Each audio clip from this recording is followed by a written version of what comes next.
Hello guys, welcome to channel masters of botany again. सबसे पहले मैं आपको बताता हूँ कि अनअकैडमी जो है वो अपने प्राइस बढ़ाने वाला है 1 फ़रवरी से। तो अगर आप आज ही लेना चाहते हैं CSIR UGC नेट का प्लस सब्सक्रिप्शन तो पहले ही ले लीजिए, 31 जनवरी से पहले ही ले लीजिए, नहीं तो जो है अनअकैडमी अपना प्राइस जो है बढ़ाने वाला है। करंट प्राइस क्या है आपका, आपके सामने है। 1 मंथ का 2100, 3 मंथ का 5250, ये सब करंट प्राइसिंग है और न्यू प्राइसेस जो है आपके यहाँ पे साइड में लिखा है। तो अगर आप जो है CSIR, net JRF, life sciences के लिए या और भी अदर स्ट्रीम्स के लिए प्रिपरेशन कर रहे हैं, करना चाहते हैं अनअकैडमी के साथ, तो 31 जनवरी तक जो है आप सब्सक्रिप्शन ले लीजिए, वरना 1 फ़रवरी से इसका प्राइस नया हो जाएगा। ठीक, तो सब्सक्रिप्शन आज ही लीजिए। नेक्स्ट जो है अर्ली बर्ड ऑफर जो है मैंने आपको बताया, ये 1 फ़रवरी को ये भी एंड हो रहा है, आइकॉनिक के लिए है। ठीक, आइकॉनिक का मैंने आपको प्राइस बताया था अभी अपने पिछले वीडियोस में, उसका भी जो है नए प्राइसेस बढ़ के करीब 2000 के लगभग हर जो है ड्यूरेशन पे आपको प्राइस हाइक मिलेगा इस पे भी। तो आप ये भी जो है सब्सक्रिप्शन अगर लेना चाहते हैं आइकॉनिक वाला तो ये भी जो है जल्दी ले लीजिए। थर्ड चीज़ है अनअकैडमी कॉमबैक। जैसे कि मैं आपसे हमेशा बताता आया हूँ, अगर आप सोचते हैं कि आपका प्रिपरेशन बहुत अच्छा है CSIR के लिए, तो अनअकैडमी आपको एक प्लेटफॉर्म दे रहा है जहां पे आप जो है आपके लिए 60 मिनट मिलेंगे, आपको 23 क्वेश्चन रहेंगे मैथमेटिकल और लाइफ साइंसेस के लिए। यहाँ पे ओरिजिनल क्वेश्चंस रहेंगे जो अनअकैडमी ने के टॉप एजुकेटर्स ने बनाए हैं, और ये लाइव कॉन्टेस्ट होगा। यहाँ पे आप सवाल का आंसर देंगे और आपका रैंक जो है ऑल इंडिया लेवल पे आपको लीडर बोर्ड आपको दिखता रहेगा। इसको क्वेश्चंस जो है सॉल्व कीजिए, अपने वीक एरियाज देखिए कौन कौन से हैं आपके, और यहाँ पे अनअकैडमी पर बहुत सारे आपको डिटेल्ड वीडियो सॉल्यूशंस भी मिलेगा जिससे आप अपना वो चीज़ें इंप्रूव भी कर सकते हैं। ये जो होता है कॉम्बैक्ट हर संडे को होता है, तो आप जो है आज ही इसके लिए भी रजिस्टर करिए। और सारे जो भी आप अनअकैडमी प्लस, अनअकैडमी आइकॉनिक या ये अनअकैडमी कॉम्बैक्ट के लिए जहाँ पे भी जाते हैं आपसे रेफरल कोड या अनलॉक के लिए आपसे वहाँ पे मांगता है कोड, तो बॉटनी 10 डालिए, आपको वहाँ पे 10% का डिस्काउंट भी मिलता है इन सब चीज़ों पे। ओके, अब आते हैं अपने वीडियो पे। Hello guys, welcome to channel masters of botany again. मैं हूं आपका दोस्त विनय कुमार सिंह। पिछली बार जो है मैंने प्लांट फिजियोलॉजी के 25 MCQ आपको दिए थे। होप कि आपने बहुत सारे आंसर्स करेक्ट किए होंगे उसमें से, अगर आपने आंसर्स खुद से ढूंढे होंगे। नहीं तो इस वीडियो में मैं उन क्वेश्चंस का जो है आपको आंसर्स भी बताने वाला हूं, उसके साथ आपको एक्सप्लेनेशन भी देने वाला हूं। ओके, तो सबसे पहला क्वेश्चन आपसे पूछा गया था, rolling of leaves in grasses is brought about by. जो ग्रासेस में लीव्स रोल होता है वो किसके द्वारा होता है, stomata, bulliform cells, epidermis cells या कॉर्टेक्स। तो उसका करेक्ट आंसर है आपका बुलीफॉर्म सेल। बुलीफॉर्म जो सेल्स होती हैं या जिन्हें हम कॉमनली मोटर सेल्स बोलते हैं, ये large bubble shaped epidermal cells होती है जो ग्रुप में होते हैं लीव्स के अपर सरफेस पे। बहुत सारे मोनोकॉट जो हैं उनमें ये पाया जाता है। ये जो है जनरली मिडवेन के आसपास ही पाए जाते हैं, लेकिन बड़े होते हैं, एम्प्टी और कलरलेस होते हैं, और उनका फंक्शन जो है ये बताया गया है कि ये फोल्डिंग और अनफोल्डिंग, मतलब वही रोलिंग में हुई इनका जो है फंक्शन है मोनोकॉट्स में। तो इस हिसाब से इसका करेक्ट आंसर ये हुआ। सेकंड पे आते हैं। सेकंड क्वेश्चन था आपका, फियोफाइटिन इज क्लोरोफिल। फियोफाइटिन क्या है, क्लोरोफिल है, in which the central magnesium atom has been replaced by. कह रहा है फियोफाइटिन और क्लोरोफिल के स्ट्रक्चर में बहुत ही ज़्यादा सिमिलरिटी है, केवल एक ही डिफरेंस है कि जो क्लोरोफिल में मैग्नीशियम पाया जाता है वो फियोफाइटिन में एक चीज़ द्वारा रिप्लेस कर दिया जाता है, उसका ही आपको वहाँ पे आंसर देना था। तो यहाँ पे पूछता है कि फियोफाइटिन में क्या होता है जो इसको क्लोरोफिल से अलग बनाता है। वहाँ पे सेंट्रल मेटल जो होता है 1 मैग्नीज एटम होता है, 1 आयरन एटम होता है, 2 आयरन एटम होता है या 2 हाइड्रोजन एटम होता है। तो इसका करेक्ट आंसर है, ये देखिए क्लोरोफिल का स्ट्रक्चर हो गया, सेंटर में आपको यहाँ पे मैग्नीशियम देखने को मिलेगा। लेकिन जब आप आते हैं यहाँ पे फियोफाइटिन के स्ट्रक्चर में, तो यहाँ पे आपको सेंट्रल में मैग्नीशियम नहीं मिलेगा, बल्कि 2 H होते हैं यहाँ पे। Pheophytin is a chlorophyll A without magnesium ion. तो फियोफाइटिन क्लोरोफिल में बहुत ज़्यादा सिमिलरिटी है, केवल यही है कि यहाँ पे 2 हाइड्रोजन एटम जो है आ जाते हैं। ठीक है, तो इसी हिसाब से इसका आंसर क्या होगा, यही। नेक्स्ट पे चलते हैं हम। क्वेश्चन नंबर 3 था आपका, which of the following energy rich phosphorus compound is known as universal currency of energy. इनमें से आपको बताना था कि कौन सा जो है फास्फोरस कंपाउंड इनमें से हम उसके नाम से जानते हैं, किसके नाम से, यूनिवर्सल करेंसी ऑफ एनर्जी के नाम से जानते हैं। क्या वो साइडिन ट्राइफॉस्फेट है, एडेनोसिन ट्राइफॉस्फेट है, फॉस्फेनॉल पायरुवेट है या एडेनोसिन डाइफॉस्फेट। तो बहुत पॉपुलर है ये क्वेश्चन, आपको इसका आंसर भी पता है। ATP adenosine triphosphate is probably the most important phosphate compound of all. It is universal energy currency for all known life forms, ठीक है, इसलिए इसको यूनिवर्सल बोला जाता है क्योंकि सभी लाइफ फॉर्म्स में ये एनर्जी सोर्स का काम करता है। क्वेश्चन नंबर 4 पे आते हैं। ये था आपका कि क्वांटाजोम जो होते हैं किससे रिलेटेड होते हैं, रेस्पिरेशन से, फोटोसिंथेसिस से, ट्रांसपिरेशन से या बीटा ऑक्सीडेशन से।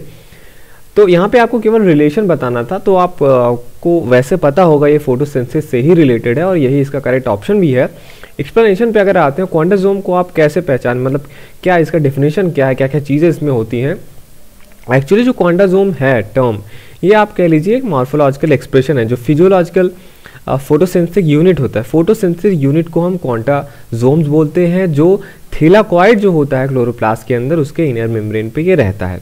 ईच क्वांटाजोम का अगर हम साइज देखें तो 180 एंगस्ट्राम लंबा, 160 एंगस्ट्राम चौड़ा होता है और इसका ये थिकनेस होता है 100 एंगस्ट्राम का। 1952 में स्टेमेन जो है उन्होंने कुछ ग्रेनुलर स्ट्रक्चर ऑब्जर्व किया क्लोरोप्लास्ट के लैमिनी में अंडर इलेक्ट्रॉन माइक्रोस्कोप।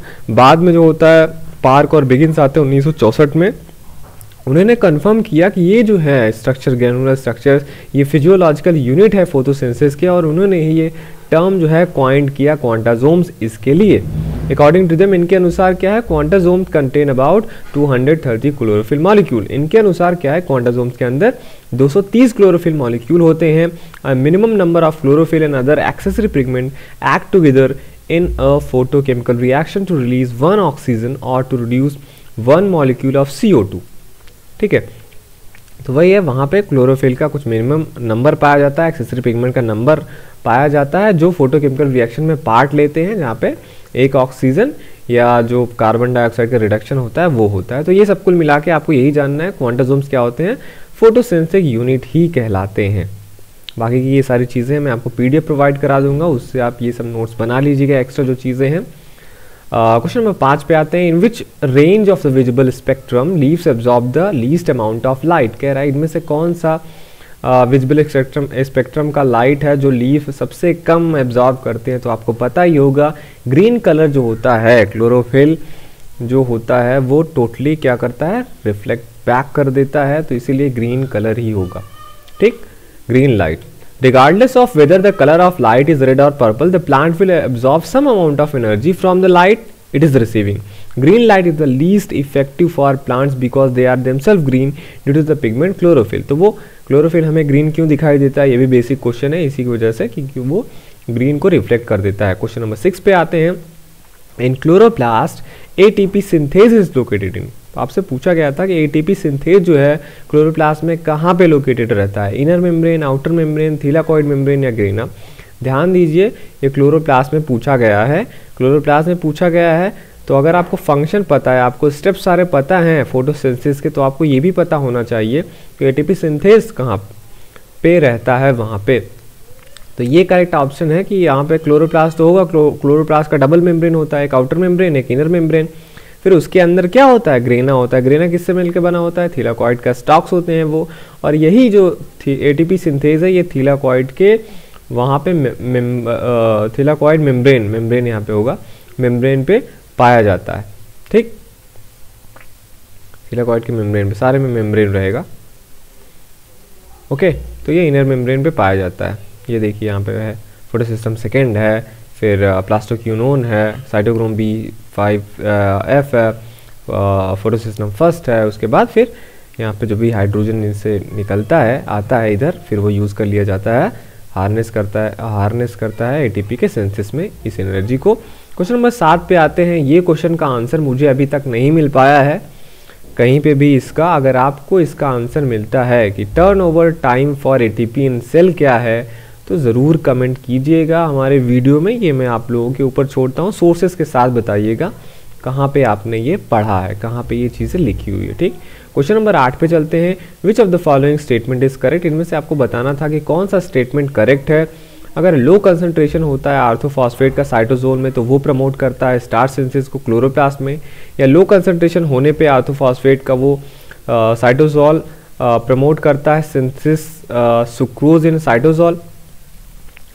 या चौथे पे आते हैं, अगर एबंडेंट होता है मतलब ज़्यादा है ऑर्गेनोफॉस्फेट साइटोसोल में तो वो प्रमोट करता है सिंथेसिस होता है स्टार्च का साइटोसोल में, या अगर एबिडेंट होता है तो साइटोसोल प्रमोट करता है स्टार्च का सिंथेसिस क्लोरोप्लास्ट में। तो ये सब चीज़ें बतानी है। जहाँ तक मुझे भी इस क्वेश्चन का आंसर नहीं पता है, जहाँ तक मैंने रिसर्च आर्टिकल पढ़े ये इधर उधर, वहाँ पे ये लिखा है कि starch synthesis in leaves for increase by phosphate starvation. Starch synthesis कब होता है? लीव्स में इंक्रीज होता है जब फॉस्फेट का स्टार्वेशन होता है, ठीक, या कुछ ऐसे हम ट्रीटमेंट उसको कर दे जहाँ पे साइटोप्लाज्मिक आर्थोफॉस्फेट का लेवल जो है वो डिक्रीज होता है। तो इस हिसाब से जो करेक्ट आंसर होगा वो होगा a low concentration of orthophosphate in the cytosol promotes the synthesis of starch in chloroplast, क्योंकि स्टार्च का सिंथेसिस कहाँ पे होता है? क्लोरोप्लास्ट के अंदर होता है। तो मेरे हिसाब से यही होगा। फिर भी मैं आपको इस पे छोड़ता हूँ, अगर आपको और सोर्सेज मिले तो ये कमेंट कीजिएगा। बाकी ये सारे फॉर्म्स हैं, आप याद रखिएगा, orthophosphate, pyrophosphate, triphosphate, tetraphosphate, pentaphosphate, hexaphosphate. Okay, ortho का मतलब सिंगल फॉस्फेट रहेगा। ठीक, नेक्स्ट पे चलते हैं क्वेश्चन नंबर 9 पे। एटीपी को हम किससे बेस्ट रिफर कर सकते हैं? जो भी 4 ऑप्शन है उसमें से कौन सा बेस्ट इसको रिफर करता है एटीपी को? A molecule that serve as a storage form of energy, a molecule that serve as a intermediate immediate donor of free energy, C a molecule that has the highest phosphate group transfer potential, D a molecule used as source of phosphate. Correct answer इसका कौन सा होगा? A, a molecule that serve as storage form of energy. ठीक, explanation इसका ये है कि adenosine जो 5 ट्राइफॉस्फेट होता है जिसको हम एटीपी बोलते हैं, ये प्रिंसिपल मॉलिक्यूल होता है जो स्टोर करता है और ट्रांसफर भी करता है एनर्जी को सेल्स में। इसको हम एनर्जी करेंसी बोलते हैं। जैसे कि आप समझ लीजिए बैंक में मनी स्टोर करके रखते हैं, वैसे यहाँ पे हम एनर्जी को स्टोर करके रखते हैं जो कि केमिकल रिएक्शंस में यूटिलाइज किया जाता है। ATP can be use to store energy for future reactions और be withdrawn to pay for reactions when energy is required by cell. जब भी सेल को जरूरत पड़ती है वो ATP का यूज करता है। क्वेश्चन नंबर 10 पे आते हैं। आपसे पूछा गया है विच of the following pigment soluble in water. तो कैरोटीनॉइड, क्लोरोफिल, ज़ैंथोफिल, ये तीनों जो है वाटर इनसॉल्युबल हैं। वहीं जो आपका फाइकोसाइनिन है, फाइकोसाइनिन एक्चुअली एक फाइकोबिलिन है, फाइकोबिली प्रोटीन में आता है, आपको पता है। फाइकोबिलिन क्या है? इज अ रेड और blue photosynthetic pigment present in red algae and cyanobacteria. They are proteins that are soluble in water. Phycocyanin क्या है? एक pigment protein complex for the light harvesting phycobilin protein family का है, along with allophycocyanin and phycoerythrin. तो phycocyanin है, एलोफाइकोसाइनिन है, फाइकोएरेथ्रिन है, ये सब क्या है? फाइकोबिलिन्स है। और फाइकोबिलिन्स क्या होते हैं? वाटर सॉल्युबल होते हैं। क्वेश्चन नंबर 11 पे आते हैं। Which one of the following represent a linear tetrapyrrole structure? Cytochrome, phytochrome, chlorophyll या ऑल ऑफ द अबव। तो इनमें से देखिए टेट्रापिलोर जो होता है वो रिंग हो सकता है या लीनियर भी हो सकता है। इनमें से लीनियर की अगर हम बात करें तो वो कौन सा है? आपका फाइटोक्रोम। टेट्रापिलोर्स क्या होते हैं? ये केमिकल कंपाउंड के क्लास होते हैं जहाँ पे 4 पिरोल या पिरोल लाइक रिंग्स होते हैं। पिरोल जो हो गया या pyrrole derivatives are linked by, ये इस बॉन्ड से जुड़े हुए रहते हैं इन आइदर अ लीनियर और साइक्लिक फंक्शन। तो ये लीनियर भी हो सकते हैं, साइक्लिक भी हो सकते हैं। पिरोल्स आर 5 एटम रिंग, ये 5 एटम रिंग होते हैं जहाँ पे 4 कार्बन एटम होता है और एक नाइट्रोजन एटम होता है।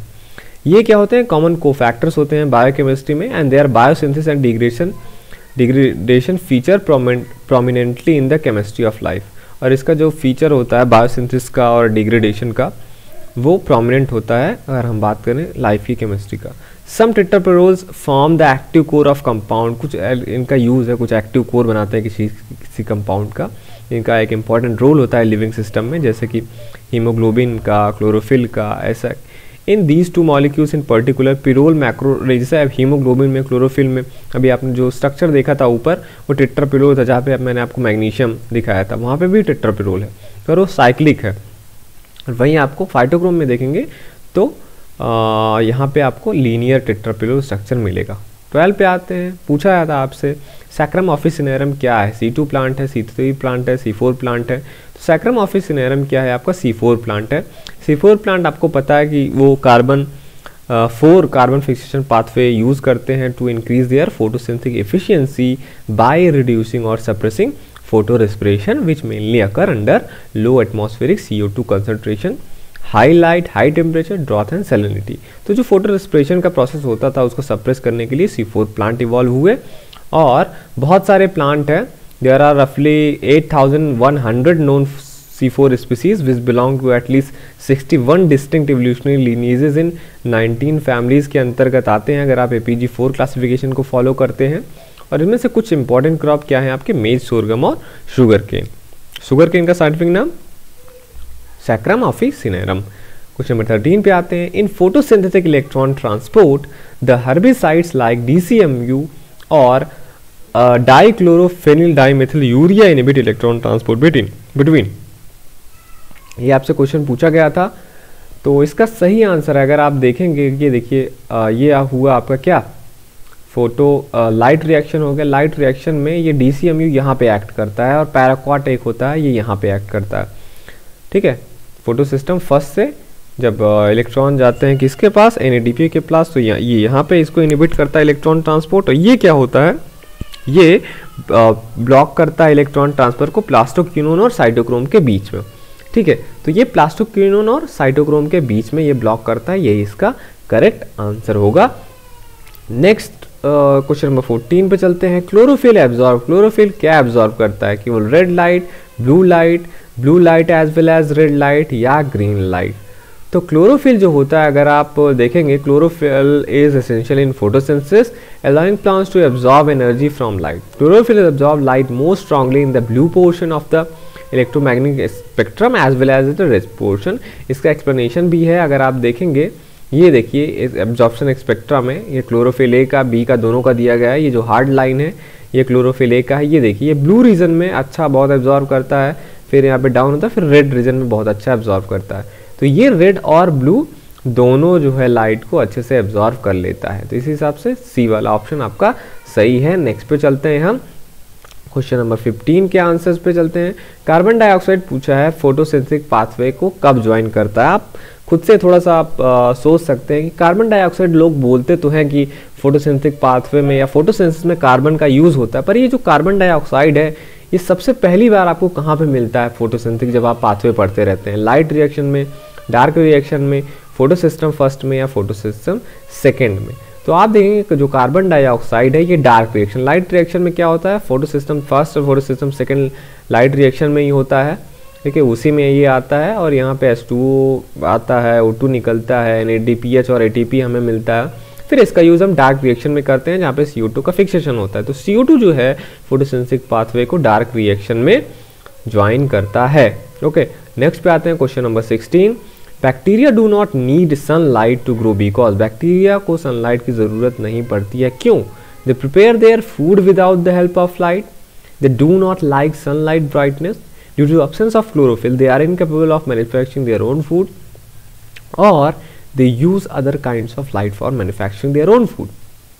तो इसका करेक्ट आंसर ये है कि due to the absence of chlorophyll they are incapable of manufacturing their own food, और जो सारे ऑप्शन अदर हैं वो उतना सही नहीं है, क्योंकि they prepare their food without the help of light ऐसा हो नहीं सकता, they don't like sunlight ये भी प्रॉपर आंसर नहीं हुआ, they use other kinds of light ऐसा भी नहीं है। ठीक, तो the bacteria that use chlorophyll type molecule to exploit, ऐसा नहीं है कि सारे बैक्टीरिया नहीं करते, कुछ कुछ होते हैं, जैसे पर्पल फोटोसिंथेटिक बैक्टीरिया हो गया, ग्रीन सल्फर बैक्टीरिया हो गया, ग्रीन फिलामेंटस बैक्टीरिया हो गए, हेलो बैक्टीरिया, साइनो बैक्टीरिया, वो वहाँ पे उनके क्लोरोफिल पाया जाता है। पर बहुत सारे जो बैक्टीरिया होते हैं उनको वो सनलाइट की ज़रूरत नहीं पड़ती है, क्योंकि वहाँ पे क्लोरोफिल की नहीं रहता, जिसकी वजह से वो फूड अपना नहीं बना पाते हैं। क्वेश्चन नंबर 17 पे आते हैं। The first step in photosynthesis, photosynthesis का फर्स्ट स्टेप क्या है?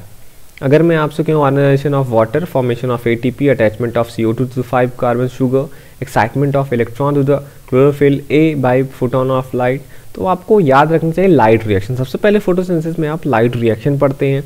अब जब लाइट रिएक्शन आ गया तो सी वाला ऑप्शन तो चला गया, CO2 जो है 5 कार्बन शुगर से अटैचमेंट, ये तो डार्क रिएक्शन का हो गया। अब आपको लाइट रिएक्शन में पता करना है कि आयनाइजेशन ऑफ वाटर पहले होता है, ये पहले ATP बन जाता है, या पहले क्लोरोफिल का एक्साइटेशन होता है।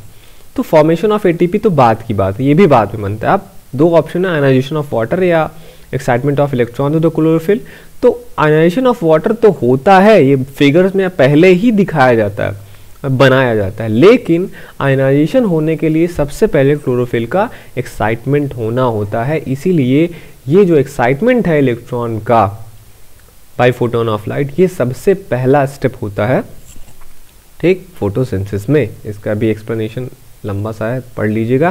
क्वेश्चन नंबर 18 में आते हैं, the most abundant protein in the biosphere. पूछा जाता है कि सबसे ज़्यादा जो है अपने बायोस्फीयर में, पूरे अर्थ पे सबसे ज़्यादा प्रोटीन कौन सा है? Myosin, carbon, anhydrase, ribulose, bisphosphate, carboxylase, oxygenase या कोलेजन।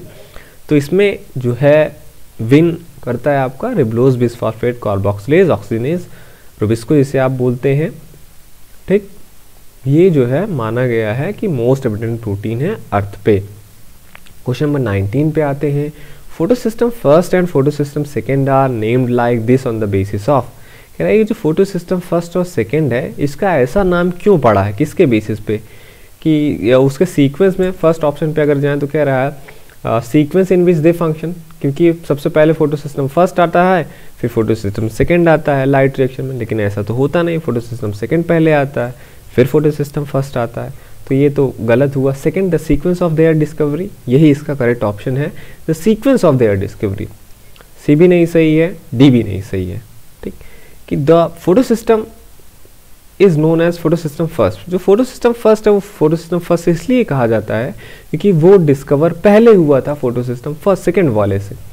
आल्दो आगे के एक्सपेरिमेंट ने क्या शो किया कि फोटोसिस्टम सेकेंड जो है वो एक्चुअली फर्स्ट एंजाइम है फोटोसिंथेटिक इलेक्ट्रॉन ट्रांसपोर्ट चेन में। तो पहले उसका डिस्कवरी हुआ था, इसलिए फोटोसिस्टम फर्स्ट हो गया और बाद वाले का नाम फोटोसिस्टम सेकेंड हो गया। लेकिन फोटोसिस्टम सेकेंड जो है वो पहले आता है, पहले काम करता है। क्वेश्चन नंबर 20 पे आते हैं, कैल्विन जो साइंटिस्ट है उन्होंने रेडियो एक्टिव कार्बन का यूज़ किया था और उन्होंने ये भी डिस्कवर किया था कि CO2 का फिक्सेशन कैसे होता है। उन्होंने फर्स्ट प्रोडक्ट भी बताया था कि क्या है CO2 फिक्सेशन में। तो वो क्या था? 2 carbon organic acid, 3 carbon organic acid, 5 carbon organic acid और 6 कार्बन ऑर्गेनिक एसिड। तो आपको पता है कि जो CO2 का फिक्सेशन होता है, कैल्विन साइकिल चलता है, उसमें जो फर्स्ट स्टेबल प्रोडक्ट रहता है वो 3 कार्बन ऑर्गेनिक एसिड रहता है, ठीक। और वो ये देखिए, it was discovered by Melvin Calvin, he use radio active carbon 14 उन्होंने यूज किया था in algal photosynthesis. This led to the discovery that the first CO2 fixation product was a 3 carbon organic acid. Question number 21 पे आते हैं और ये देखिए first product क्या है, ये PGA फास्फोग्लिसरिक एसिड, यही है। आते हैं इस पे 21 पे, to make 1 molecule of glucose how many turns of Calvin cycle are required. एक अगर आपको मॉलिक्यूल बनाना है ग्लूकोज का तो आप कितने टर्न जो है आपको केल्विन साइकिल चलाने की ज़रूरत पड़ेगी? 1 2 4 6। तो हमेशा याद रखिए जो आपको फार्मूला यहाँ पे दिखाया, देखिए यहाँ पे लिखा है 3 molecules of CO2, carbon fixation होगा तो उससे क्या बनता है, देखिए रिजल्ट क्या है, हाफ मॉलिक्यूल ऑफ ग्लूकोज। मतलब हाफ का मतलब कार्बन 6 कार्बन का होता है ग्लूकोज, लेकिन हाफ है मतलब 3 कार्बन का। तो जितने मॉलिक्यूल ऑफ कार्बन उतना आपको यहाँ पे लास्ट में मिलेगा, बाकी सारे रीजनरेट हो जाते हैं। तो मतलब अगर आपको 6 कार्बन वाला ग्लूकोज बनाना है तो आपको 6 CO2 चाहिए, और 6 CO2 का मतलब 6 टर्न, एक टर्न में 1 CO2 लगता है, ठीक। इसीलिए क्या होगा correct answer, 6 turns. Question number 22 पे आते हैं, रिबोलोज, बिसफॉस्फेट, कार्बोक्सिलेज, ऑक्सीजन मतलब रुबिस्को जो है हायर प्लांट्स का, वहाँ पे कितने होते हैं? देखिए सब यूनिट्स के बने होते हैं। अगर कोई एंजाइम का नाम लिया जाता है, इसका ये मतलब नहीं है कि वो अकेला एक एंजाइम है।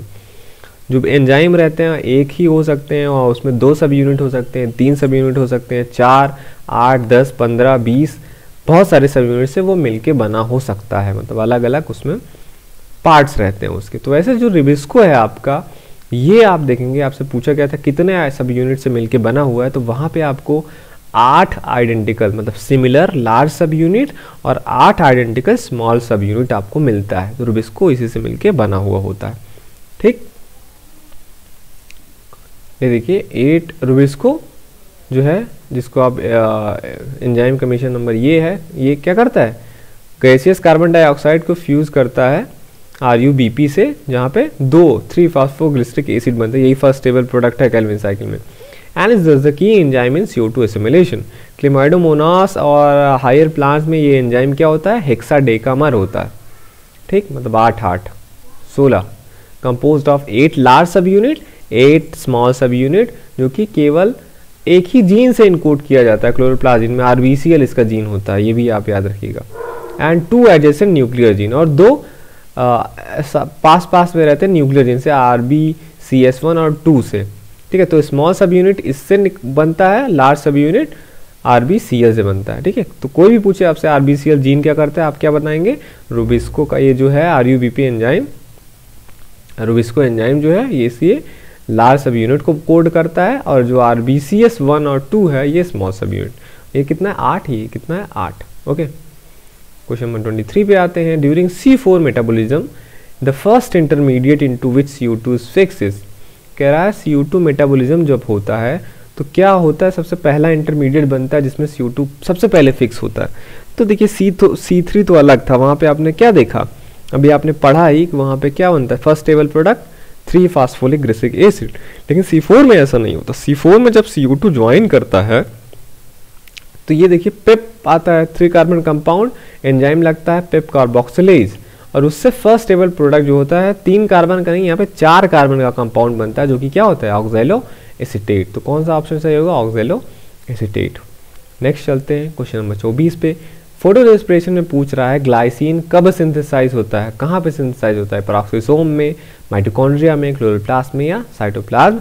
सही आंसर क्या है, पेरोक्सिसोम। जब आप इसको देखेंगे तभी आपको समझ में आएगा, क्योंकि ये 3 ऑर्गेनेल को मिलके बनता है, क्लोरोप्लास्ट, माइटोकॉन्ड्रिया और पेरोक्सिसोम। और आप देखेंगे ये कहाँ पे है, ग्लाइसिन, ग्लाइसिन ये देखिए, ग्लाइकोलेट से ग्लाइसिन बना पेरोक्सिसोम में, okay. Next, binding chain mechanism involve. कह रहा है बाइंडिंग चेन मैकेनिज्म जो है आपने कहाँ पढ़ा है, किस में, ATP सिंथेसिस में, बायोसिंथेसिस जब होता है NADPH का, साइक्लिक इलेक्ट्रॉन ट्रांसपोर्ट में आपने पढ़ा है, या ऑक्सीजन अपटेक में पढ़ा है।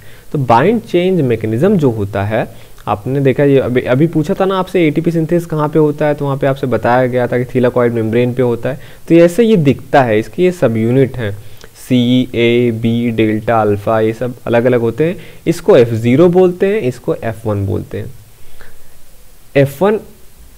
F0 F1 ATP सिंथेसिस बोलते हैं। ये एक रोटेटरी मोटर की तरीके से बिहेव करता है, जहाँ पे सब यूनिट रोटेशन जो होता है वो प्रोटॉन के फ्लो पे बनता है थ्रू F0।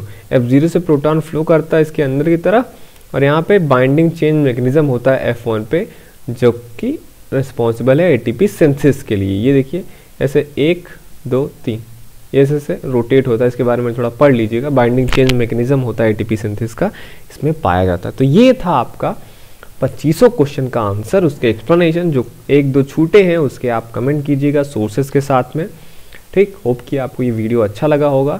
नेक्स्ट बने रहिए हमारे साथ। फोटोसिंथेसिस का ये पहला था, सेकंड भी जो मैं वीडियो डालूंगा वो फोटोसिंथेसिस पे ही रहेगा। आपको 25 MCQ वहाँ पे रहेंगे, उसका भी आंसर आप दीजिए, ठीक है, जिससे हमारी प्रैक्टिस बनी रहे। तो मिलता हूँ मैं आपसे नेक्स्ट वाले वीडियो में, इसका PDF मैं अपलोड कर दूंगा, ठीक।